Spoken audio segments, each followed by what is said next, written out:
Welcome to Surviving Life's Traumas and Dramas podcast, where me and my family have come together to share our experiences of our traumas and dramas and hopes it will provide you a place of comfort and encouragement with zero judgment. Just real conversations of our journeys so you never have to feel alone on yours. So let's talk about emotional intelligence. And within that, I have some questions for the table. How do you self-regulate your emotions? I lock myself in a pantry. Like, do we need to go over this again? But in all seriousness, taking timeouts when I need them, trying to take things moment by moment sometimes so I don't get overwhelmed. Breathing, like practicing breathing exercises. And just trying to be more aware of what I'm feeling in the moments and not pushing myself past it without processing it. I found that a lot of times I will just trying to move forward and then it all just kind of bubbles up and then I explode. But if I can try and deal with things as they're happening, I don't get the eruption.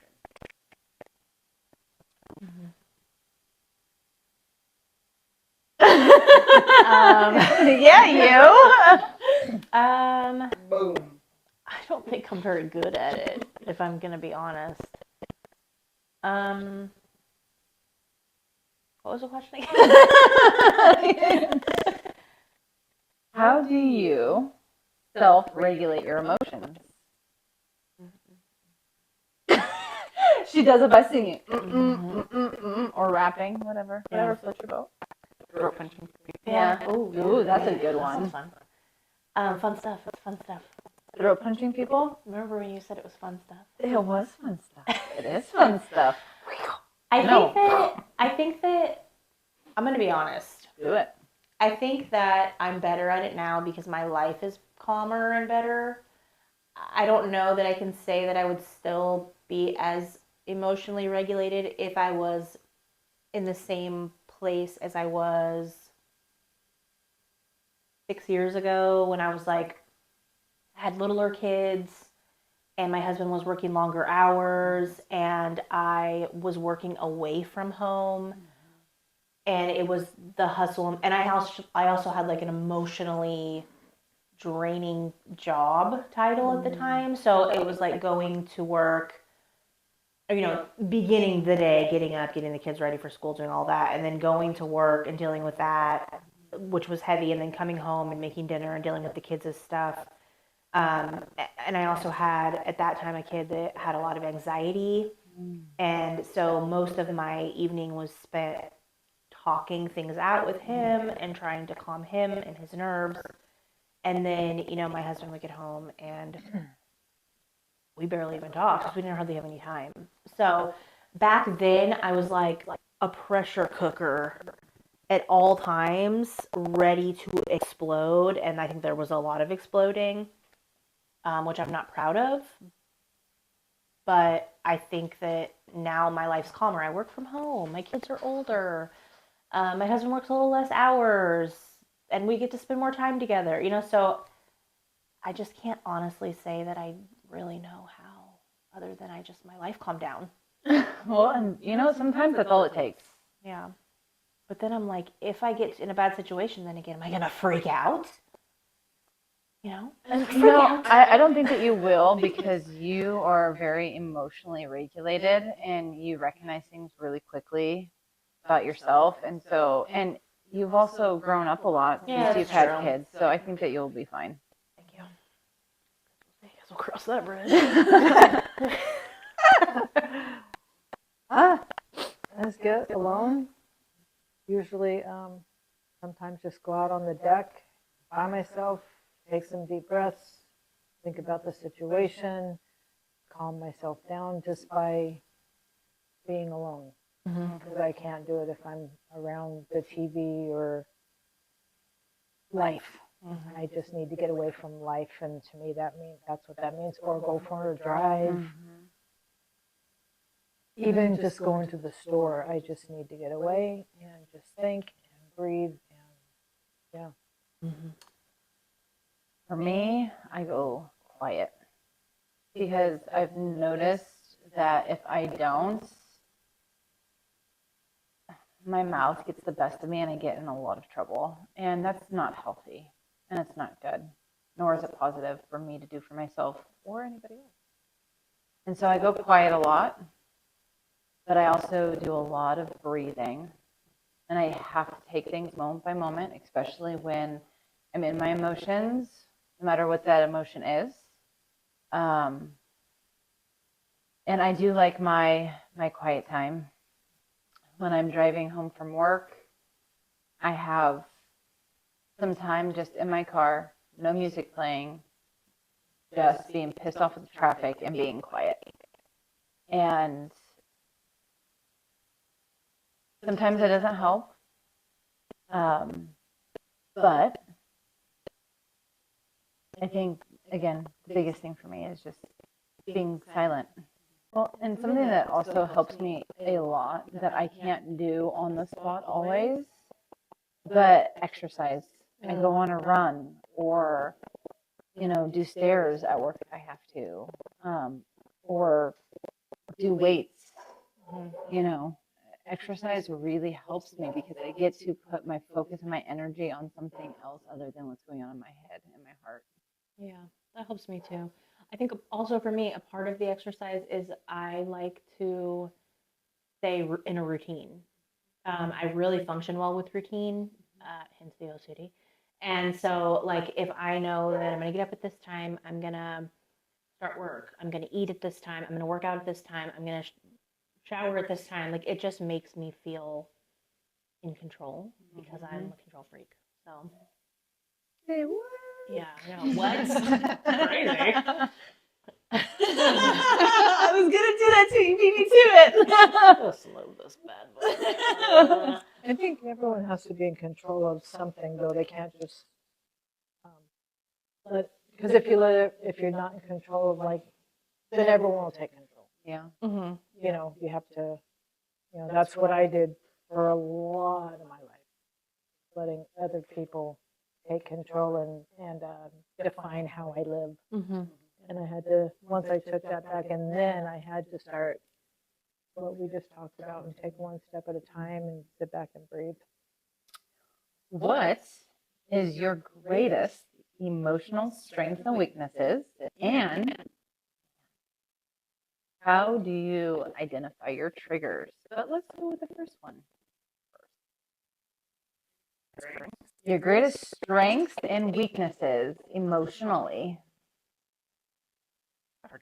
I know. Yeah, it is. I do feel emotionally for me, if I can try and just take a step back from the situation and see maybe where the other person was coming from, I don't react, which is good. My reactions could be bad. And within that, what is your weaknesses? When you react. Yeah, right?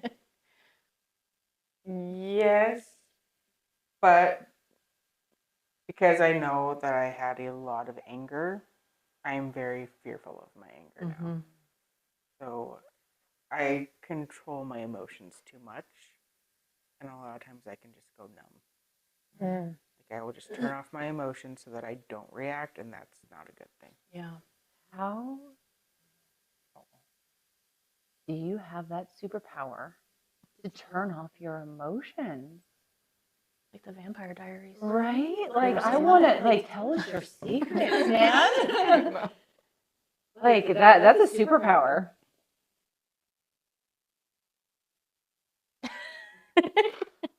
Question again? What is your greatest emotional strength and weakness? My greatest emotional strength.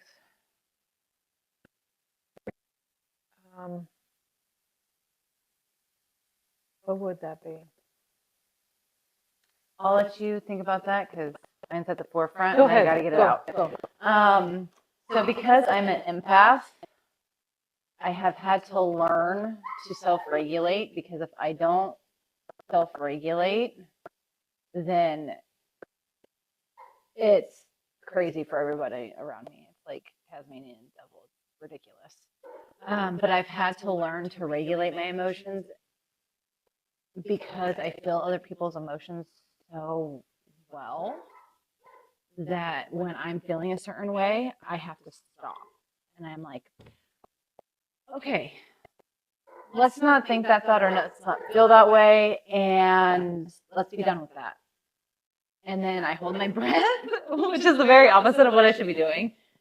But I have to recognize in that moment in time that it's just an emotion, and that emotion that I might be experiencing might not be a healthy one, and so I have to let it go. I do a lot of letting go of my emotions, especially being an empath. So I think that's part of the strength of it, is being able to recognize what it is and letting it go. Because I also feel other people's emotions, and so I have to quickly be like, okay, what is this? And then let it go. I think part of my weakness within that nowadays is just not giving. And that can be really unhealthy because I don't give a shit what people are feeling. I really don't care. We need to dive into that later. Okay, let's do it. Different episode. But I think that my greatest weakness, because I'm able to feel other people's emotions really well, I let them manage their own emotions because I can't manage it. But even sometimes I don't even give a shit about my own emotions. And that cannot be good either. Go ahead, Mom. How do I identify the Are triggers? your biggest weakness and strength? My biggest weakness? Emotional intelligence wise. Not like I can lift 55 pounds. My biggest weakness is, I guess, identifying the triggers, Mm. you know. Not being able to identify it is your greatest weakness with that? The root of them. Mm. Yeah. And what is your greatest strength?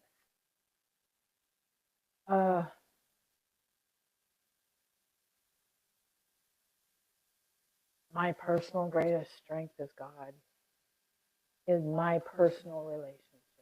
That, yeah, I mean, I know it's not what the norm person, but that's me. That's how I've had to survive. So, but And my how do you identify your triggers? That's a trigger. That's a trigger. I mean, No, when things happen and I want to flip out, then I'm like, okay, this is a trigger. Now what's causing it? What's the root of this? And how many years of my life does it go back? And how deep is it? You know, because when I like get mad, or it's happened at family dinners, I get mad about something. It's like, okay, this is a trigger, and what's caused it, because this situation is too little to be triggering me. So I know it's deeper and it goes back. And it's like, okay, so, and I've talked to Dad about it a lot, and different things in the past, and he's understood. It's like, that's why I reacted this way. And it's like, okay, that makes total sense. I get that. But yeah, just identifying and knowing every time I get ticked off about something, okay, this is a trigger to something, know what to belong to. and with that, I'm going to peel the onion a little bit. Besides your relationship with God, I would like to understand what your emotional strength is within inside of yourself. That's a good question. Because if you can't come up with that answer, That is my strength. That's how that is my strength. That is, But something in addition, yeah. So something in addition to what God gives you, what is your strength within that addition of God? knowing who I am, finding out who I am. There you go. there you go. Okay, I get it. Yeah, pull back that onion. Yeah, no, it's finding out who I am, and I didn't know who I'm still finding out who I am. You know, and I think that's something me and Letitia both want to help you with is understanding who you are. Because Yeah. you are a powerful woman Yeah. and you do not give yourself enough credit. well, If God is your backbone, give him praise. Right? Come on. Show who you are. Mm-hmm. Show how strong you are because of him. yeah, I see what you're saying. But yeah, no, it's yeah, because I've honestly never known it. Feel it. I've really never. I mean, yeah. But a lot of it comes with just a lot of coming out of who I used to be and going into who I am. And how Or no, not who I used to be, who other people Yep. created me to be, wanted me to be, how I lived it, my life through how they wanted me to live my life. And if you haven't seen that podcast, it's available. Well put. your emotional trigger, Dina?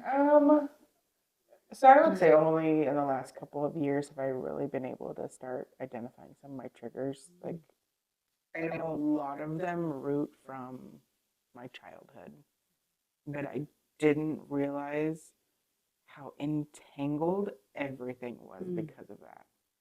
I would say my biggest strength is similar to yours.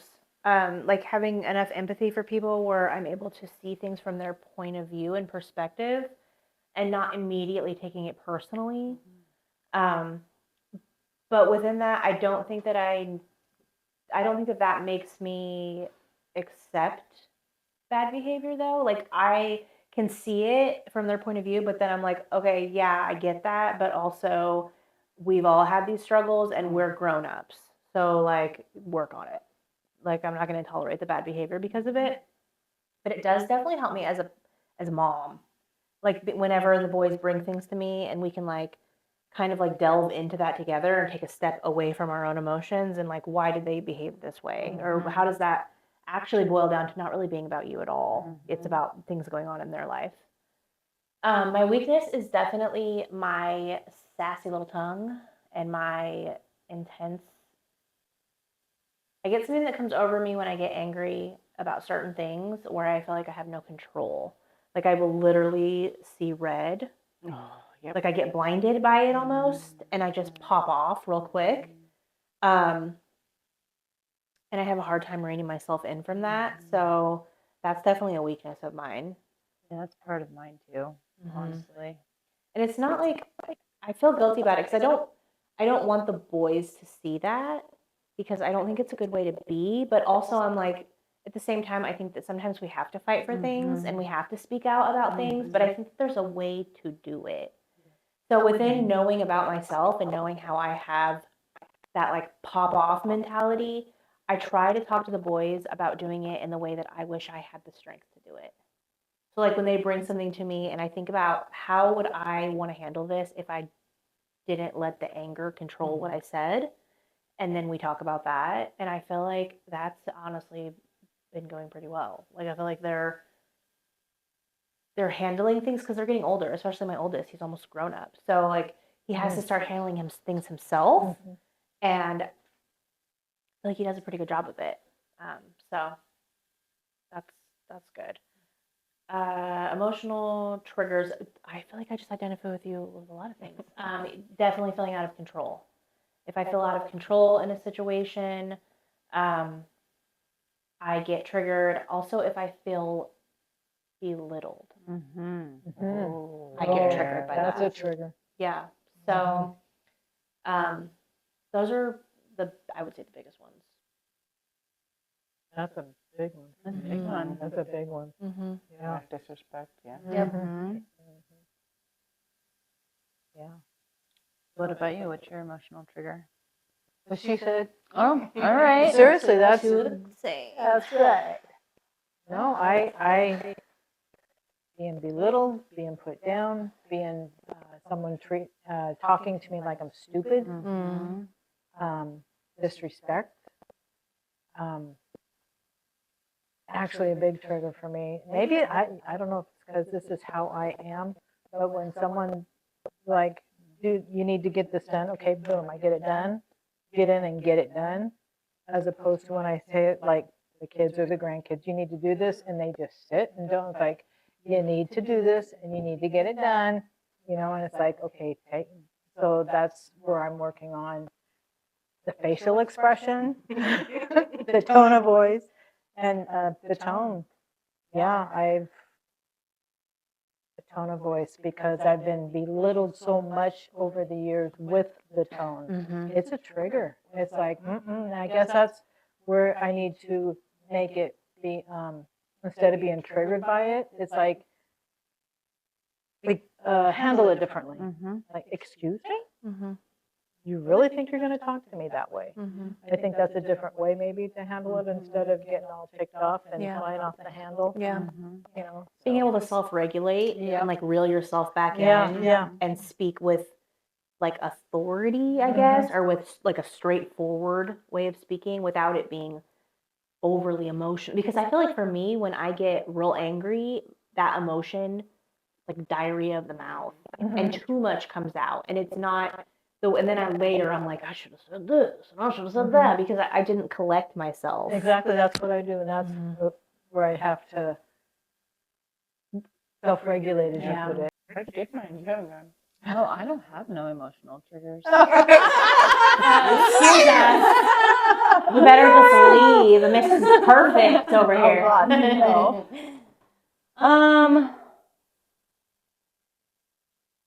I think that when I get emotionally triggered, I recognize it pretty quickly and can identify most of the time it pretty quickly. I stop and I process in that moment, being like, why am I being triggered? Is this something that I need to work out with inside myself? Or is this something that I have gotten over? And so I really just need to let it go. And so it's part of that self-regulating, right? Like, I think part of my other emotional strength is being able to self-regulate, because I can identify what triggers are, when they come up, how to handle them in a healthy, constructive way. And that's helped me a lot, being able to not only identify it, but if I don't need to work anything out, just being able to let it go and move on.